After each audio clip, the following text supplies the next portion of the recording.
হযরত ইসমাঈল আলাইহিসসালাতু ওয়াসসালামকে জবেহ করার মহান পরীক্ষার সময় অভিশপ্ত শয়তান যখন প্ররোচনা দেওয়ার চেষ্টা করেছিল, তখন তাকে পাথর নিক্ষেপ করেছিলেন আল্লাহর বন্ধু হযরত ইব্রাহিম আলাইহিসসালাতু ওয়াসসালাম। শয়তানের সেই কুপ্ররোচনা থেকে বাঁচার ঐতিহাসিক প্রচেষ্টাকে স্মরণ করেই প্রতি বছর মিনার ময়দানে শয়তানকে পাথর নিক্ষেপ করেন আল্লাহর মেহমানরা।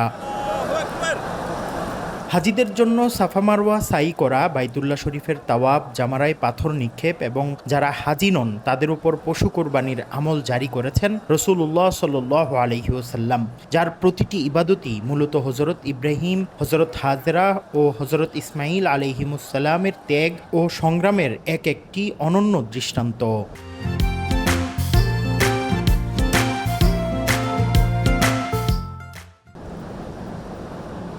হাজিদের এসব গুরুত্বপূর্ণ কার্যাবলীর মূল কারণ বর্ণনা করে রাসূলুল্লাহ সাল্লাল্লাহু আলাইহি ওয়াসাল্লাম ইরশাদ করেছেন, বাইতুল্লাহর তাওয়াব, সাফা মারওয়ার মধ্যে সাই এবং জামারাতের পাথর নিক্ষেপের বিধান মূলত আল্লাহ তাআলার জিকির প্রতিষ্ঠার জন্যই করা হয়েছে। আর এই চিরন্তন বাণীকে ধারণ করেই প্রতি বছর সারা বিশ্ব থেকে আসা লাখো হাজি এই বিধানগুলো নিখুঁতভাবে পালন করেছেন এবং দলে দলে আল্লাহ তাআলার মহান জিকিরে শামিল হচ্ছেন। মুফতি আব্দুল্লাহ তামিম, সময় সংবাদ, মিনা, সৌদি আরব।